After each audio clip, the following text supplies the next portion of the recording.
Brain stroke అనేది సర్వసాధారణంగా వింటున్నాం. ఒక్కొక్కసారి కొంతమంది చాలా మ్యాసివ్‌గా వచ్చేస్తుంది ఆ స్ట్రోక్.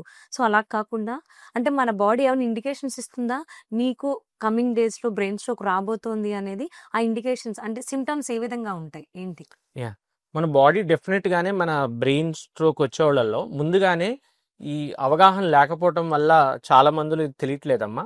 ముందుగానే ఇది కొన్ని బాడీ మనకు అవగాహన సింప్టమ్స్ చెప్తది. ఎలా అంటే బ్లాక్‌ఔట్ అయిపోతారు. అంటే ఉన్నట్టుండి కళ్ళు బైర్లు కమ్మటము, ఓకే. సడెన్‌గా ఒక చోట ఎళ్లి కూర్చొని మళ్ళీ ఒక 5 నిమిషాల తర్వాత నార్మల్ అయిపోయాను గదా! అని అనుకుంటారు. మూడోది కొద్దిగా చేతుల్లో తిమ్ముర్లు, చెయ్యి లాగడం ఇలాంటివి సింప్టమ్స్ కొన్ని తెలుస్తాయి.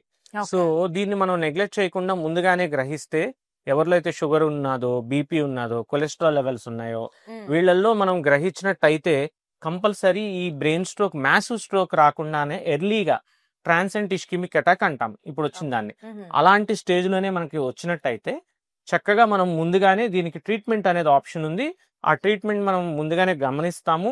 ఈ స్ట్రోక్ వస్తుందా రాదా అని ఓకే. గమనించి దానికి ట్రీట్మెంట్ కూడా మనకి ఇప్పుడు అందుబాటులో ఉందమ్మా.